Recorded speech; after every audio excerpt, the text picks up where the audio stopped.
Hey guys, this is Andrew Holmes with Chicago RIA and Chicago Flipping. So I have Antonio here in the office, and as we record this, I wanted to have Antonio Hernandez kind of come in and talk about investing from his part of it, because he's somebody who's been a loan officer, has been somebody who is I guess he is somebody who, like a lot of people, are immigrants to this country and start out, and all of us have a different handicap. All of us have a different kind of things that we have to overcome. Maybe it's confidence, maybe it's money, maybe it's credit. And I always kind of tease Antonio. I'm like, man, Antonio, you've become successful in real estate only if you could speak English. You realize how much better it would be. So having said that, Antonio, welcome. Thank you, Andrew. Thank you for the opportunity to be here and to, say what I did and my story to other people and how can they relate with this. So, Antonio, right, obviously most people with your accent will pull up, will kind of, where do you come from, or what's the background? I've been doing, I've been in the real estate business as a loan officer. I did residential mortgages, and then when everything, went down, then I went and worked for a non-for-profit doing loss mitigation, modifications. But I've been in this business for a long time. So. Okay. So you were kind of a loan officer, right? And then the market obviously tanked, right? 2007, 2008. And from making a pretty good living, I would imagine, right? Yeah, like everybody. I mean, it was a $10,000 a month, and then later on to come to zero. And I talked to a lot of people, but I remember, that when I knew I didn't have any money in the bank and I was still trying, to put gas in the car, it was hard, and I got an offer from a job, with one of my friends, Nancy, to work on non-profit, making $10 an hour as a loan officer. And how old were you at that time? It's been probably about 7-8 years. 7-8 years ago, right? 40. So you're 40 years old. No, the reason I bring this up is, like, if most people meet you, right, you're a professional guy, you clearly, dress well, you act professionally, nobody would guess, right? Nobody would guess that you went through such a hard time, right? A lot of times people look at where you are today or what you're doing, they're like, man, he's successful, everything is perfect, right? You have a wife, she seems to be smart, she does insurance, right? You guys seem to be, that couple that have your act together to the most. But I wanted to kind of start there because a lot of times people don't realize this is 7-8 years ago we're talking about. This is not a long time ago. No. Right? Where you're done decent and then you're actually done well by most standards. Right? And suddenly you go to $10 an hour. Right? Making money, $10-12 an hour, because there was no jobs in the marketplace at that time. Yeah, of course. What was the psychological aspect of it? Did you feel, because I think we have all felt that way at some point in our lives, right? Yes. Was it a feeling of down? Is it, man, how am I going to provide for my kids? What was the thought process? Because mentally it's got to be hard. Well, yeah, it's like everybody else. Everybody knows you but doesn't know your whole story, right? After that, like I say, we barely have money to make ends meet, Right. And it was tough, and I only took the job because I needed insurance for my kids, you know?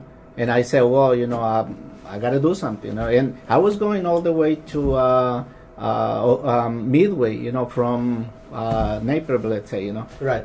Driving an hour and a half every day for $10 an hour. It wasn't the way I wanted to be. But that, changed to another thing because we were doing a lot of stuff later on, and then I ended up making probably about $60,000 a year, Okay. From the $10,000 an hour. Right. So it becomes good. But so basically, you kind of took the opportunity because that was it.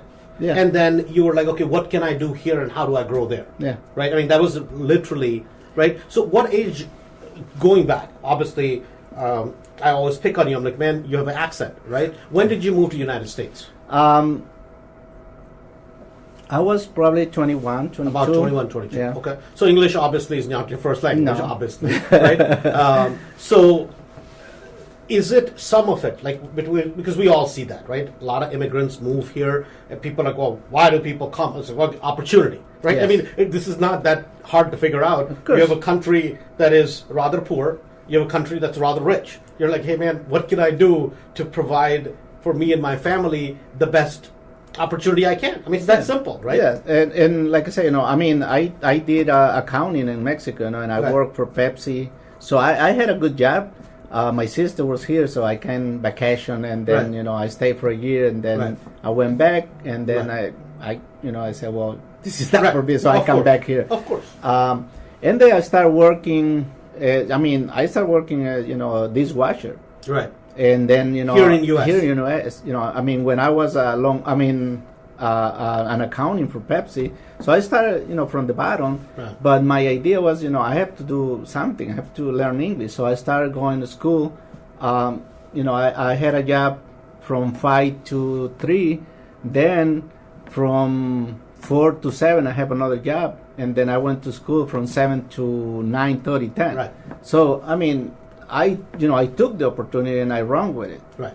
So Because, I mean, I think what it is like a lot of times people feel they're like, man, these immigrants, why immigrants are passionate about America? Because they've seen the other side, right? Yeah. You come here and you're like, man, all I have to do is put my head down. At least I can progress. Maybe I'm never going to be a multi-gazillionaire, Yeah. but at least I'm going to be better off than the average, right? Of course, I mean, yeah. really, it's the opportunity.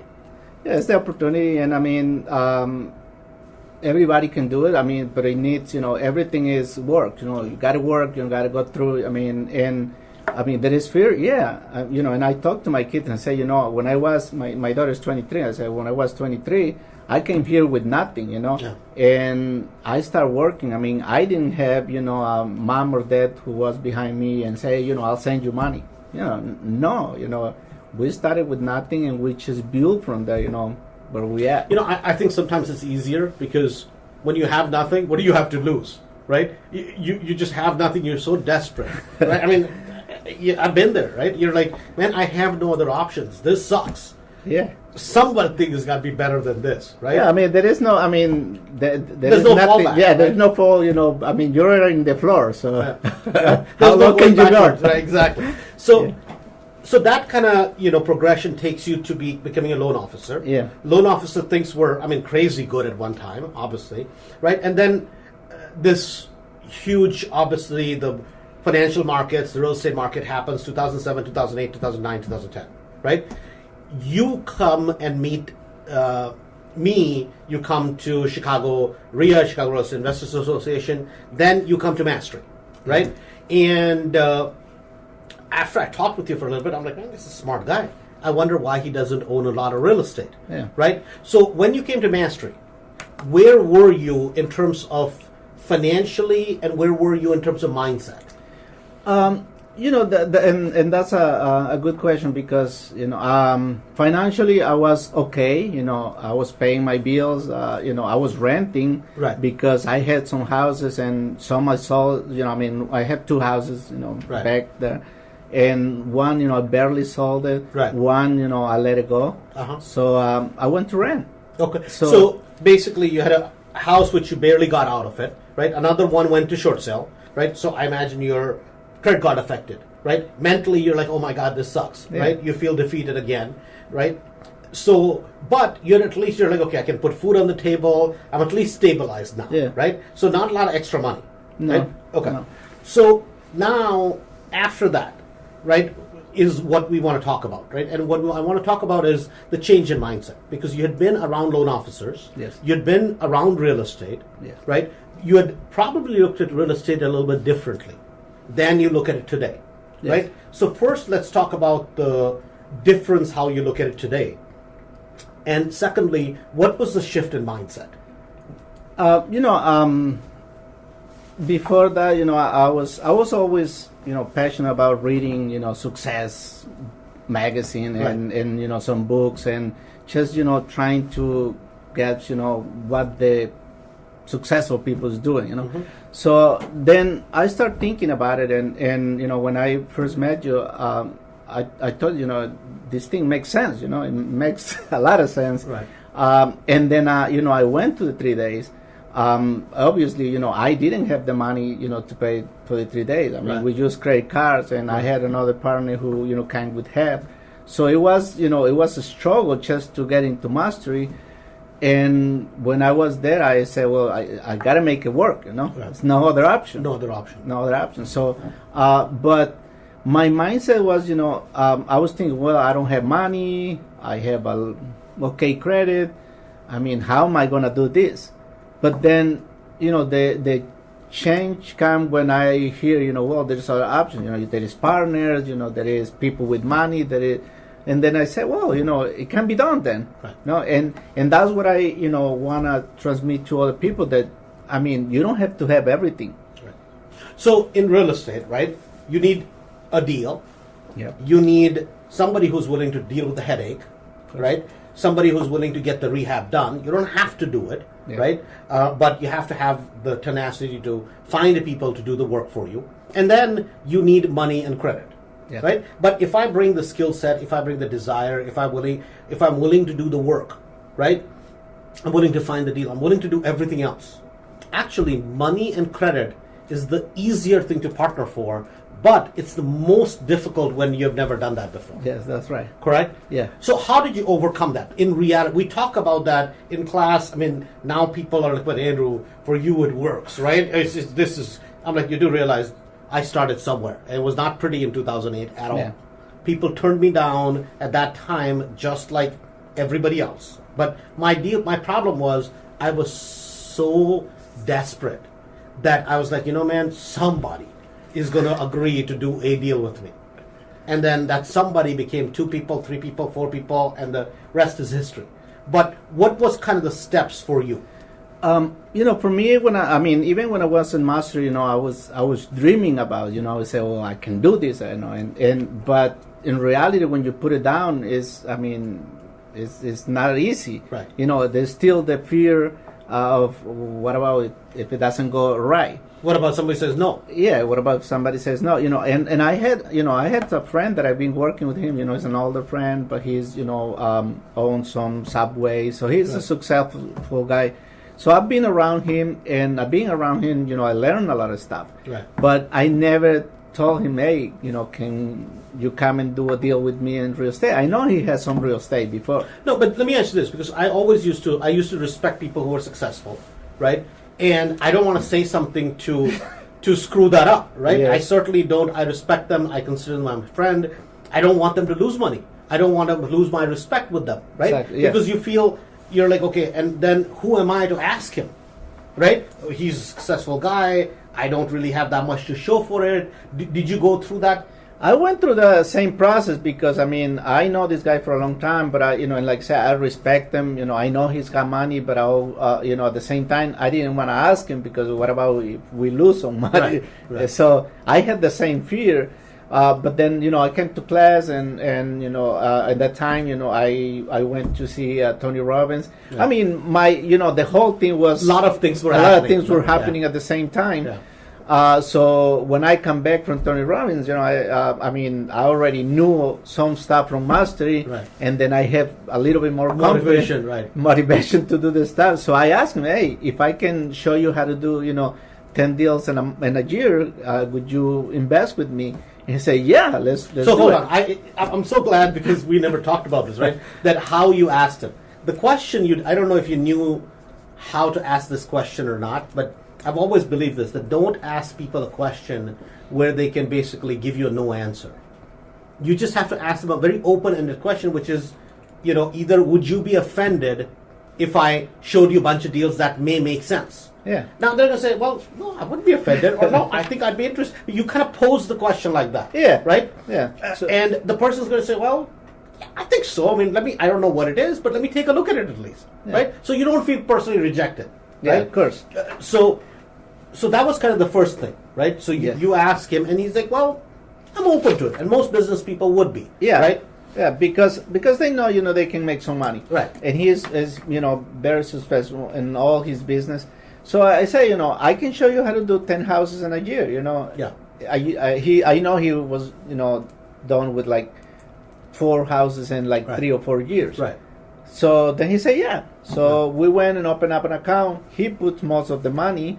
Then we find a property. You find the property. I find the property. Right. Yeah, and then, I mean, and this is, something that I just still remember and go through. It's it was a Hapsu property. I didn't, right? Yeah, I didn't know anything about Hapsu, and I didn't know if it was gonna be, financed or not. Right.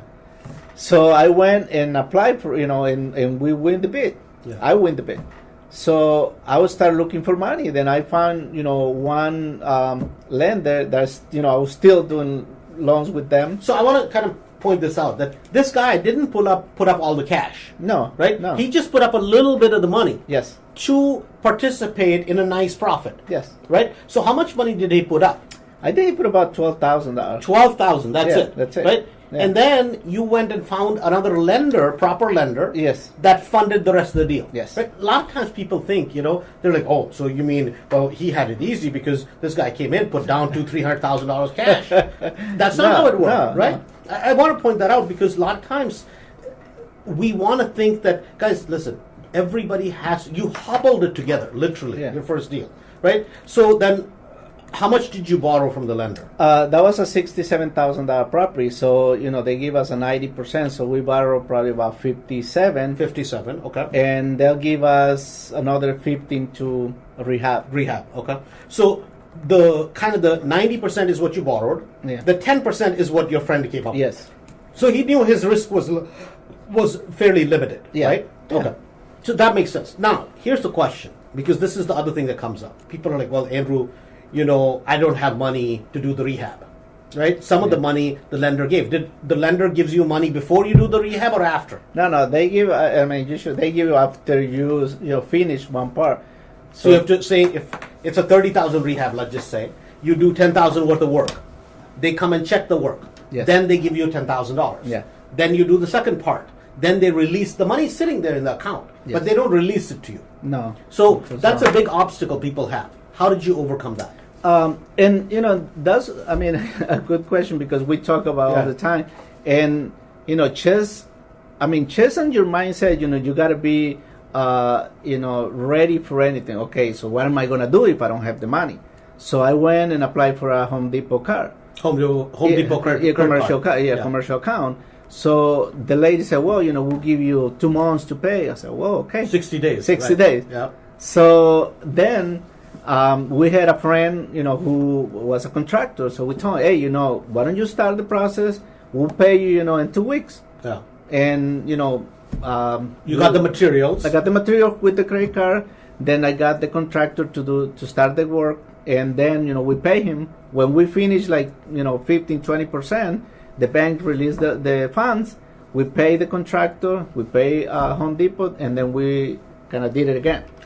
It's interesting because it's the first house I ever did. Same exact thing. I didn't even know that you had done this, right? I found out after the fact when you were on your house 5, 6, 7, Yeah. right? Because even a lot of times I forget, sometimes the painful things, because you're kind of juggling the whole Yeah. thing. You're like, I hope everything works, right? And that's just how life is. It doesn't matter. Anybody who's successful, they'll go through that pain, somewhere.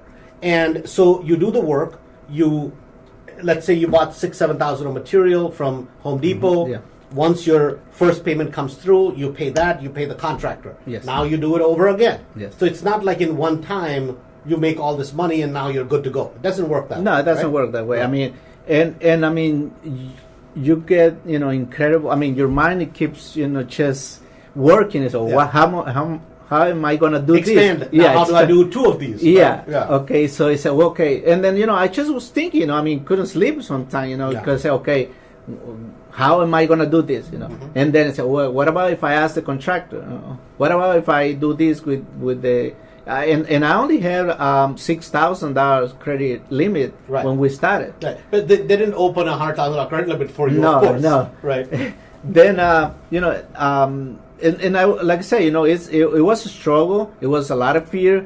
But then after you do the first one, everything else open up. Yeah.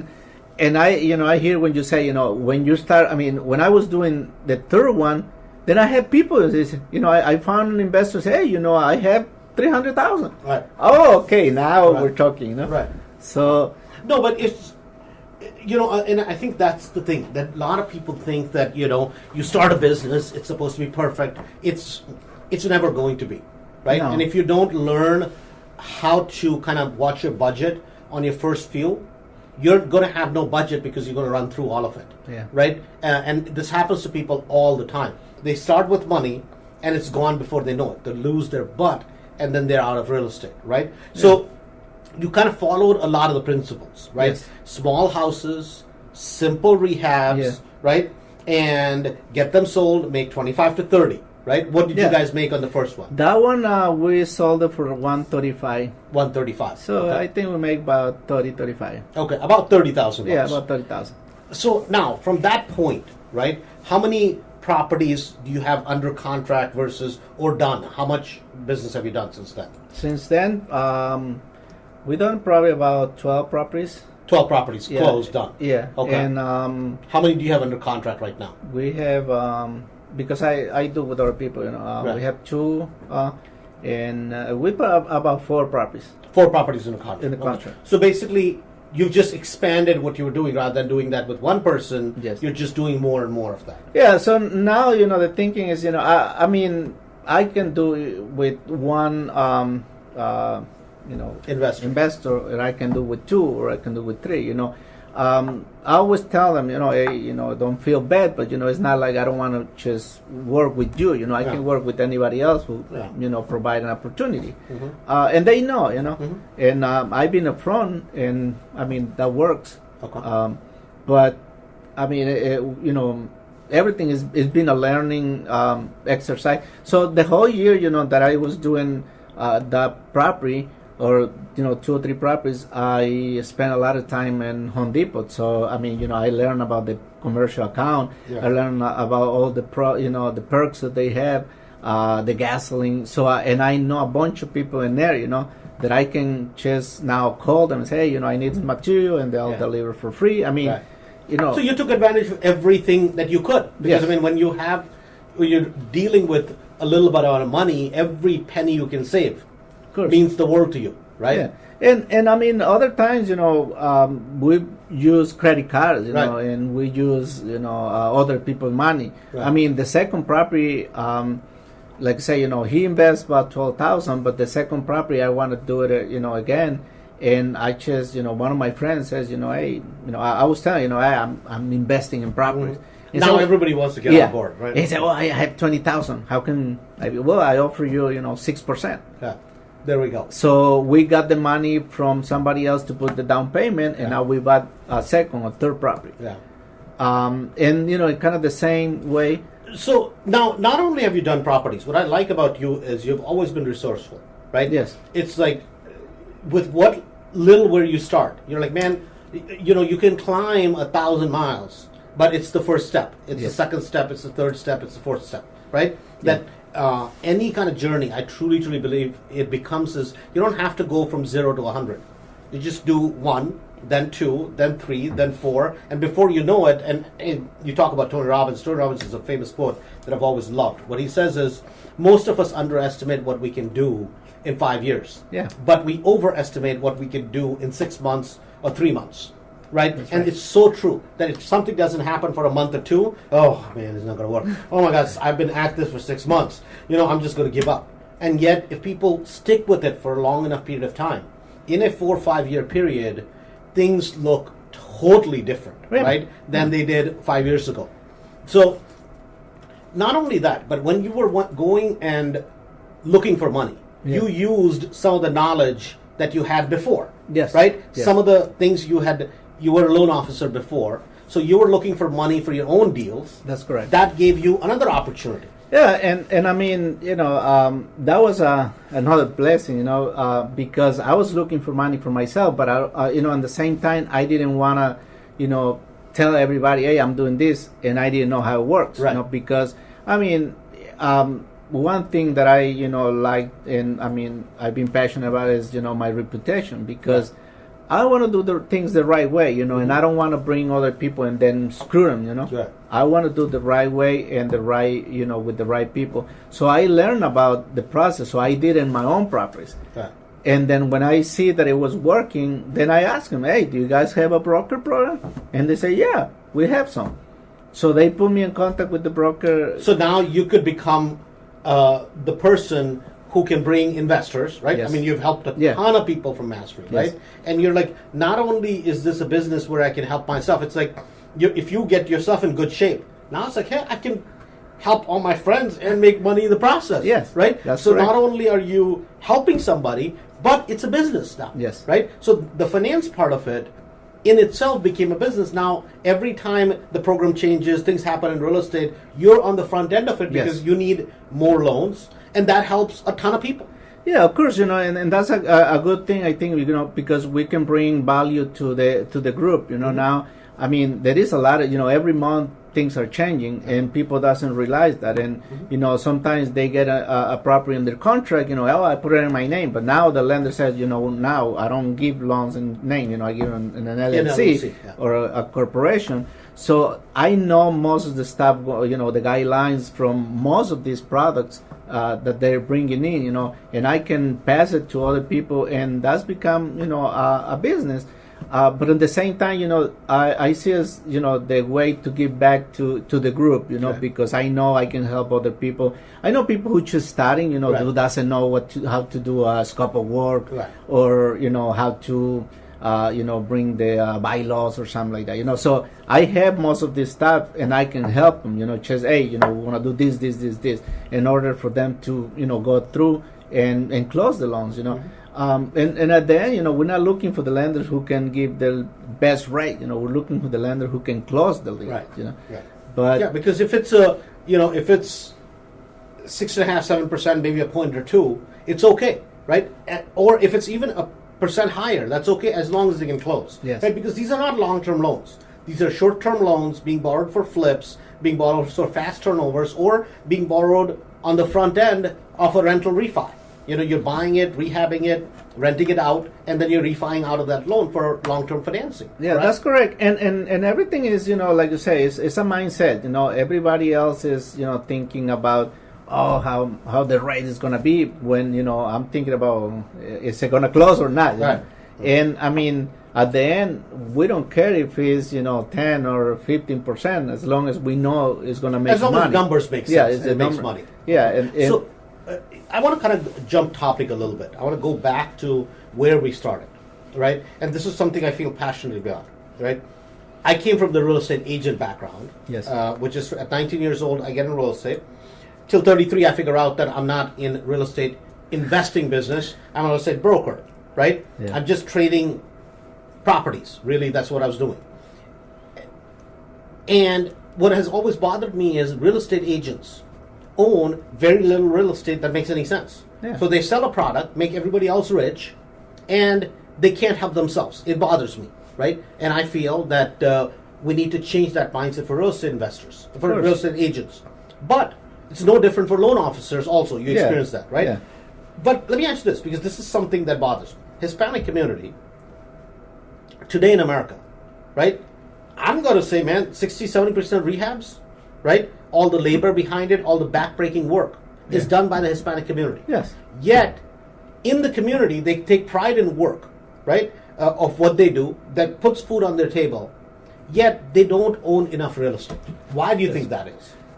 And I mean, like, you know, we talked before, you know, it's a mindset, is, you know, is how we think. And sometimes, you know, we think that, you know, working with somebody else, working, you know, trading hours per, you know, work is the way to go.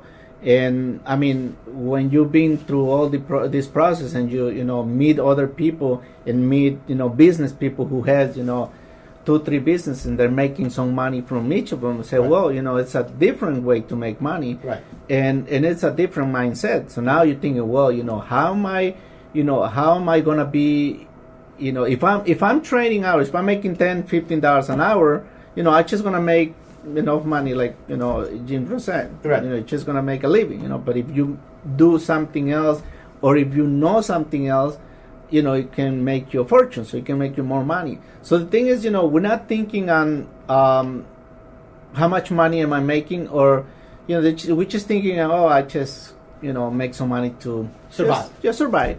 Yeah. And there is no more, I mean, is it the leadership? Is it that the community is too new in the United States? Because that has always bothered me. I'm like, guys, I mean, literally from the very beginning when I started till today, right? It bothered because I'm like, all these guys are working, doing all the backbreaking, in fact, the hard work they're doing, right? And in the end, I mean, I hate to say this, but this is the truth, right? You're paying $10, $15, $20 an hour for somebody very, very skilled. Yeah. You're paying $25 an hour, and then we're making income forever from those properties, yet the people who actually do the work don't have very many properties. Maybe, luckily, once in a while, they own a property of their own, right? But they're not building wealth. And I think that bothers me, because I think in the community, I don't know if that's taught, or I don't know if they have examples of people that they can look up to and go, oh my God, if Antonio can do it, then, maybe I can figure it out. Yeah, and I mean, it's like every community, I mean, we don't have the financial education, Right. back home. Right. And when we come here, we come with the mentality that I'm gonna work. Yeah.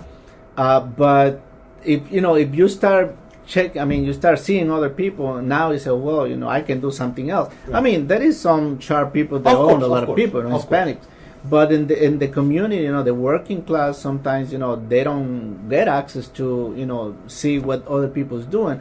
And the other thing is, there's a lot of fear, Right. fear of, what about if something else happens, or I don't have the credit, or I don't have the money, and like, there is not leadership to show, hey, this can be done in this way, And done the right way. In the right way, yes. Not where, it's the easy way of doing things, or try to get over on somebody. Exactly. But in the right way, so that the community as a whole builds more wealth, right? Exactly. I mean, there's obviously in the Hispanic community, a lot of people, as they're in the second generation, third generation, you see the next level of education, they become doctors, this and that. Yeah. But I still feel that the numbers compared to the huge block that the Hispanic community is, I still feel it's a small number. Yeah, it's still a small number, and like I say, it's a different mentality. Not everybody is accustomed to read books and say, Right. What this guy is doing that I can, copy and Right. and do something different. But there is people who see, they seen, Chicago RIA, and they come and they say, well, I don't know. But the thing is, and I remember thinking this, oh, well, it's going to cost me $5,000, Yeah. But I don't see the value. Right. Because a lot of people is, focus on the cost and not the value. Yeah. So, and when you change that, say, well, it's going to cost me $1,000, but I'm going to make $5,000. Yeah. Well, now it's a good business. Yeah. Anything, whatever it is, even if if they buy a car, for $3,000, they know they're going to make $6,000. Now it's a good model. But a lot of the people, and I mean, there is some real estate guys in the Hispanic market, trying to do what you're doing. Right. The only thing is, people doesn't want to pay for the education. Right. And when I learn and when I read all these books, now I say, well, education is a big part because it's gonna make you more money. Yeah. And training, sometimes training is gonna cost you, but it's gonna be forever. A lot of times it's like what you said is price is what you pay, and value is what you gain. Yeah. Right? Price is paid one time. Yes. Value is gained for a lifetime. Right? And really education, we're not talking about traditional education, but a lot of times it's business training, it's skill set, Yes. it's way of thinking, right? And that's not taught, unfortunately, right? That's certainly not taught in the schools. Not in schools. Not taught in colleges, right? So I want to you've done a lot of flips at this point, and you continue to doing flips, right? What about rentals? Have you gotten to that yet, or is that the next I think phase? that's the next phase. And I remember I started with nothing. Right. In the process, I make some money. We acquired one property that we rehab and we live on it. So you basically, as a process of it, when you started, You were renting at that time. I was renting at right? that time. And then as a process of this learning, as a process of figuring out and being creative, Yeah. now you have a property that's your own that you kind of rehabbed and you live in it now. Yeah. Okay. So that was the right thing to do, right? That makes Yeah, I perfect mean, sense. and you know, and I put some money on that property, some money that I make, you know, on the Right. flips, but you know, that property has probably about 50,000 in equity right now. Okay. So, which, you know, I never had something like this. All my properties that I have, you know, I owe everything. Right. But, you know, it's been a process.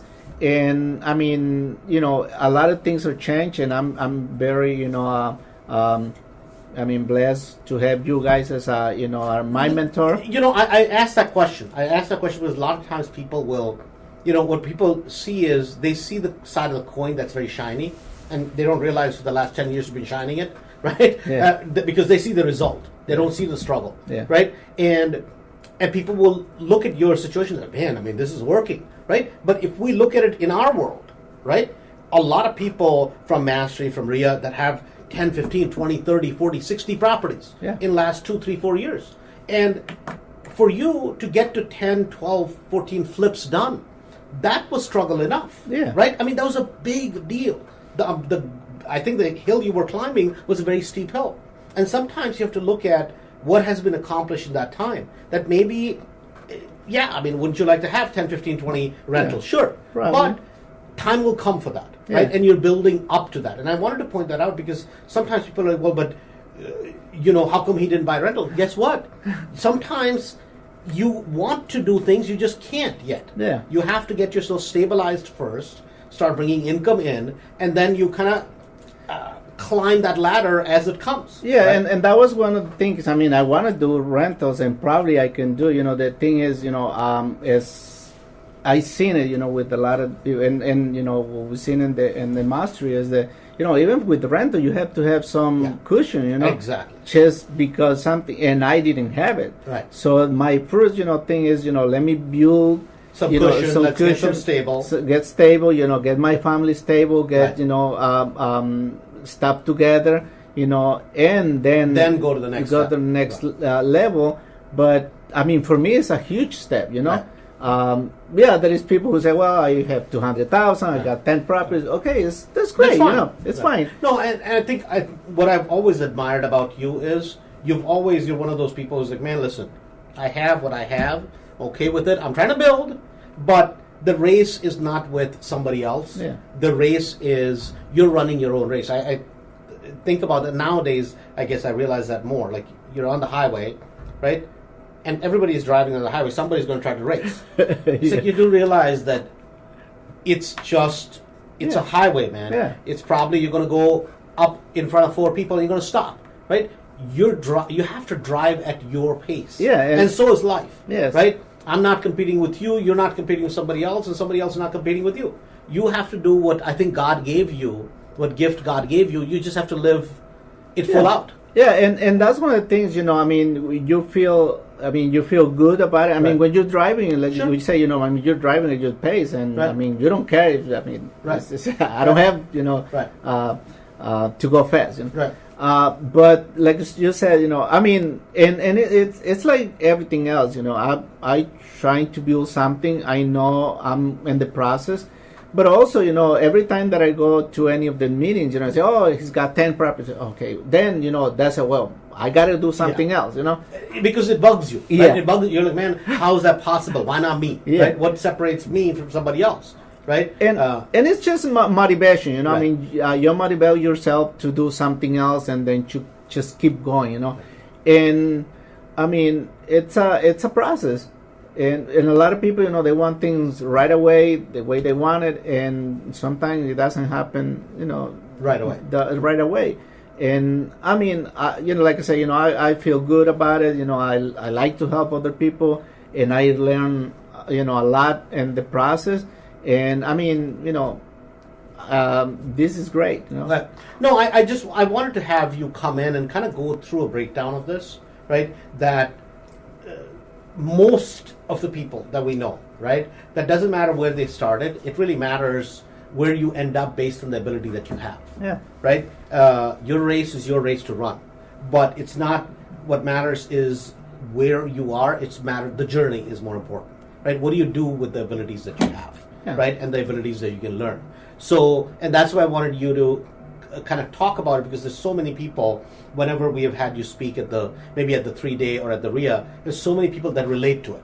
Like, they're like, oh my God, I didn't realize. I thought Antonio had everything together. I'm like, listen, I mean, Antonio is probably the perfect example of somebody live as if, right? Yeah. And I'm like, but there's something to learn from that, right? That it doesn't matter what's going on, because everybody has their issues, right? And yet you guys have kind of one step at a time, climbed that ladder. So I just want to congratulate you. Any final words as we close out the recording? I mean, like I say, training is a lot of stuff. So when I took the training, the mastery training, I mean, it was a huge thing, because I knew I know some stuff. I wasn't real estate for a long time, so I kind of know stuff. But when I came to the mastery, I said, wow, there is more stuff to learn, right. And there's always stuff to learn. So I think if somebody wants to build, they need to start training, and then progress from there. And the other thing is, I'm always open to sit down with people and say, this is what you can do. This is what I did. Right.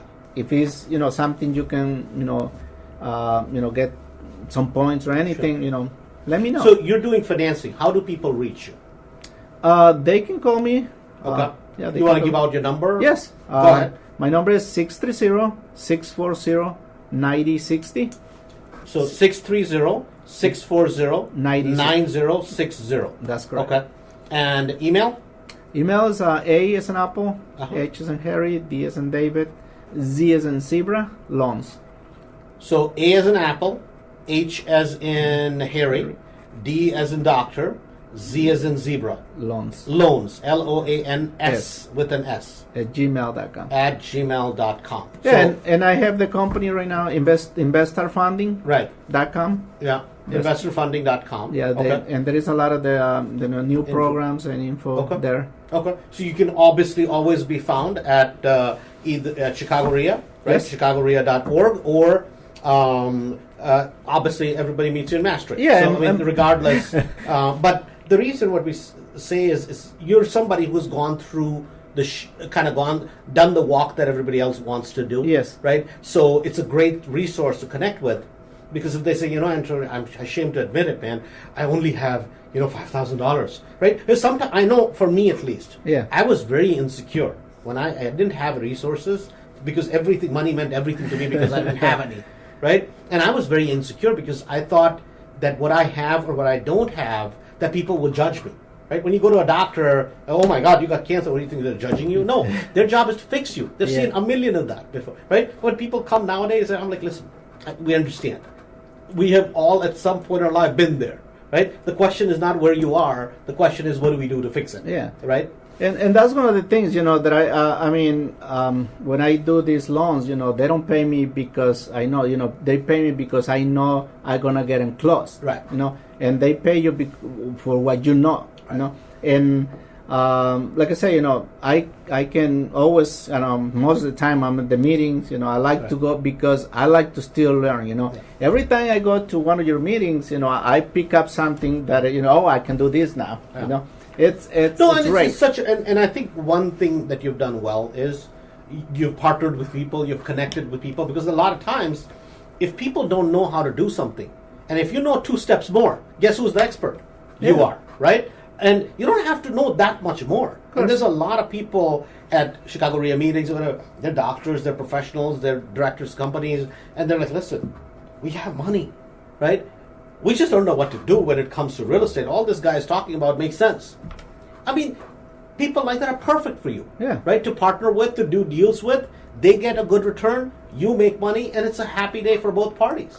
And I'm open to partnerships. And like I say, in between, on all these years, I have contractors, I have painters, I have, all the pieces needed. Yeah. We can get the money. Right. So it's been a big learning experience for me, and I always, open to the mastery, community. And when a mastery guy call me, I'm always there, Right, because I want to get back, because I know it's been a big thing for me, Right. No, and I think, from our end, Antonio, I admire that in you as a person because, a lot of times people will learn something, do well at it, but it's not based on doing the right thing for others. But one thing I've always taken pride in is anybody that ever does any real estate, any business with me, in the long run, we don't have to do business for a long time if for whatever reason, right? Yeah. But they should gain from it. It should be a positive experience, and they should come out better because they spent some time with us, sure, right? And that's important. Having said that, Bud, thank you so much. I think a lot of people will enjoy the recording. Congratulations on your success, and look forward to talking more in the future. Sure, yeah. Thank you. Thank you for the opportunity.